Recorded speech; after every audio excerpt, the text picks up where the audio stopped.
ఇక్కడ చూసినట్లయితే ఇక్కడ బండను చెక్కి మెట్లెక్క తయారు చేశారు.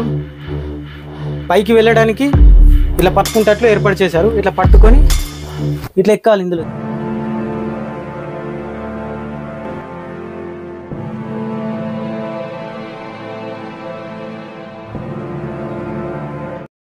హలో క్యూరియస్ మైండ్స్, ప్రతి తెలుగువాడు మాది ప్రాచీన హోదా కలిగిన భాష అని సగర్వంగా చెప్పుకుంటున్నాడంటే కారణం ఈ గుట్టపై దొరికిన తెలుగు శాసనం. మనం ఈరోజు బొమ్మలమ్మ గుట్ట దగ్గర ఉన్నాం. ఈ గుట్ట ఎక్కడ ఉంది, ఇక్కడికి ఎలా రావాలి అనేది వీడియో చివరిలో చెప్తాను. ఇప్పుడు గుట్టపైకి వెళ్ళి చూద్దాం ఎలా ఉంది అని.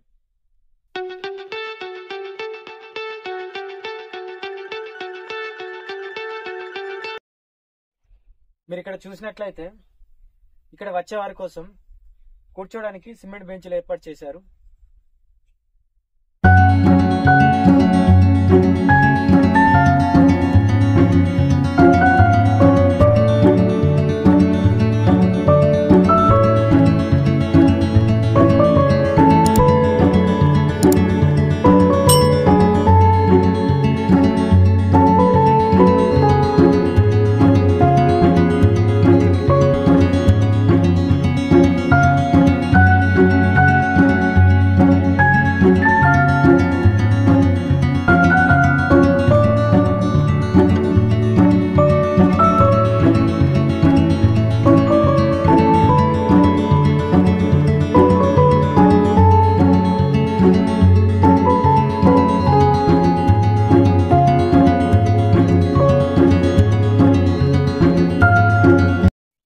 మీరు ఇక్కడ చూసినట్లయితే ఈ బండల మధ్య నుంచి దారిని ఏర్పాటు చేశారు, మెట్లు వేశారు.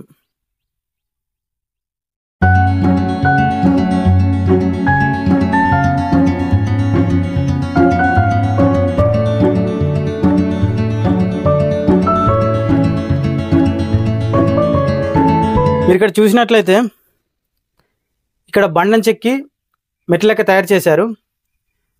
పైకి వెళ్ళడానికి ఇలా పట్టుకుంటట్లు ఏర్పాటు చేశారు. ఇట్లా పట్టుకొని ఇట్లా ఎక్కాలి. ఇందులోకి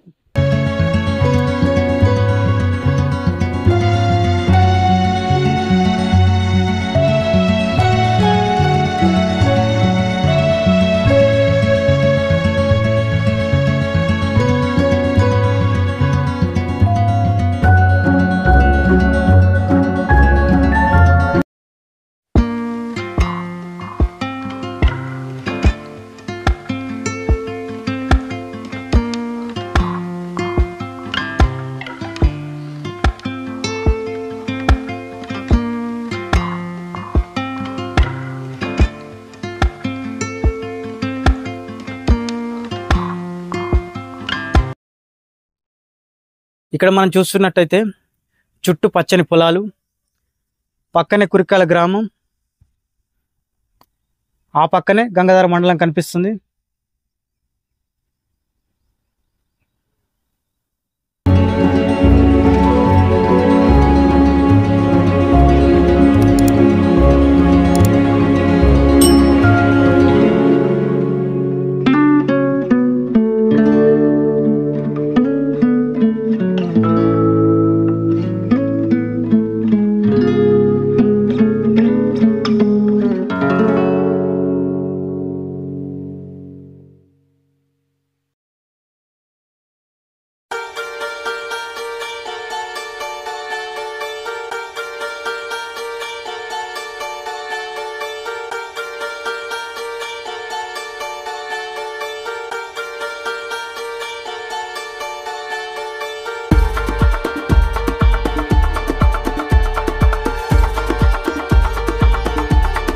ఇప్పుడు మనం చూస్తున్నది సిద్ధశిల.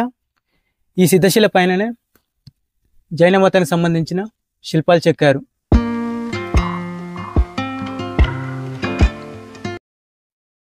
ఇప్పుడు మనం చూస్తున్నది జైన మతానికి సంబంధించిన జైన చక్రేశ్వర దేవిని.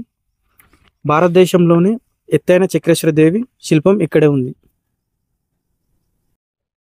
చక్రేశ్వర దేవికి ఇరువైపులా ఉన్నది జైన తీర్థంకరులు.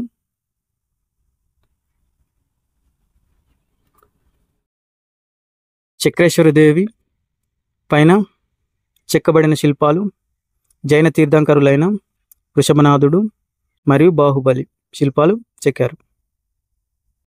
చక్రేశ్వరదేవి కింది వైపున ఉన్న శాసనం సంస్కృతం, కన్నడ, తెలుగు పదాలతో చెక్కబడింది. చివరి 3 కంద పద్యాలు తెలుగువి. ఈ శాసనంలో 12 వరుసలున్నాయి.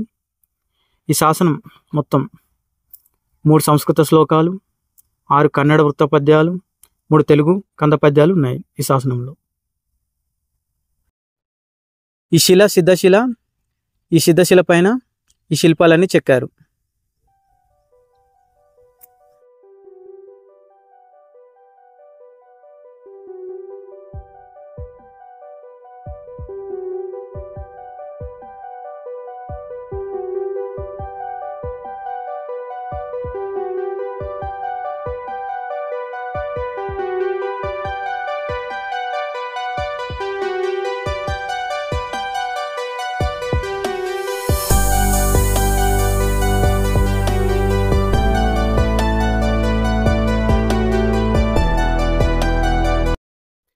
ఈ ప్రాంతాన్ని వేములవాడ చాళుక్యులు వేములవాడని రాజధానిగా చేసుకొని పరిపాలించారు.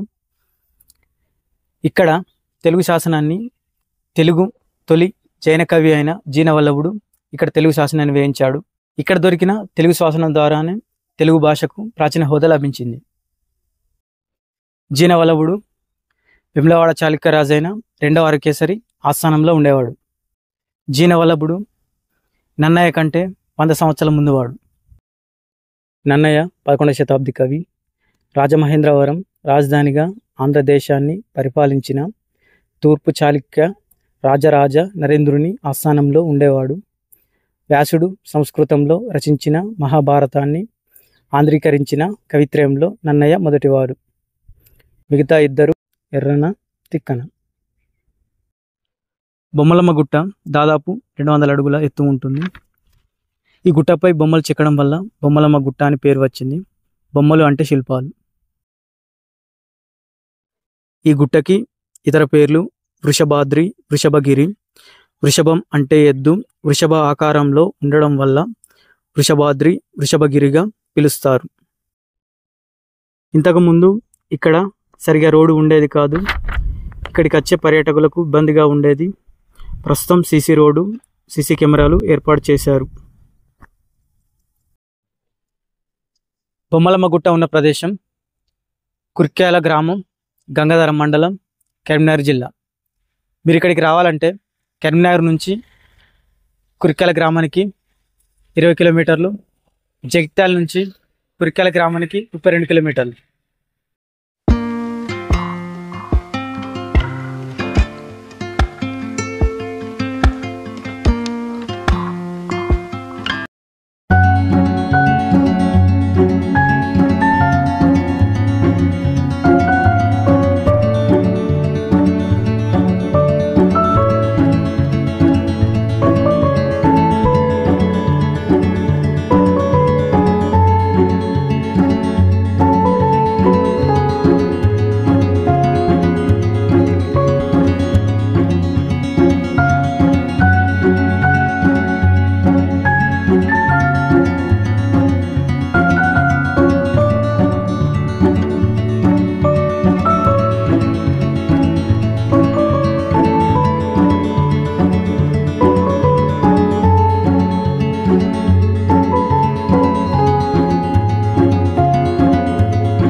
హలో క్యూరియస్ మైండ్స్, ఈ వీడియోలో అయితే బొమ్మలమ్మ గుట్ట గురించి వీడియో చేయడం జరిగింది. ఈ వీడియో మీకు నచ్చినట్టయితే మా ఛానల్ని సబ్స్క్రైబ్ చేయండి అండ్ లైక్ చేయండి, మీ ఫ్రెండ్స్కు షేర్ చేయండి. ఇంకా ఇంతకుముందు ఇంకా 2 వీడియోస్ కూడా చేశాం, ఆ వీడియోస్ కూడా మా ఛానల్లోకి వెళ్ళి చూడండి. ఓకే ఫ్రెండ్స్, మరి నెక్స్ట్ వీడియోలో మళ్ళీ కలుద్దాం. Bye friends.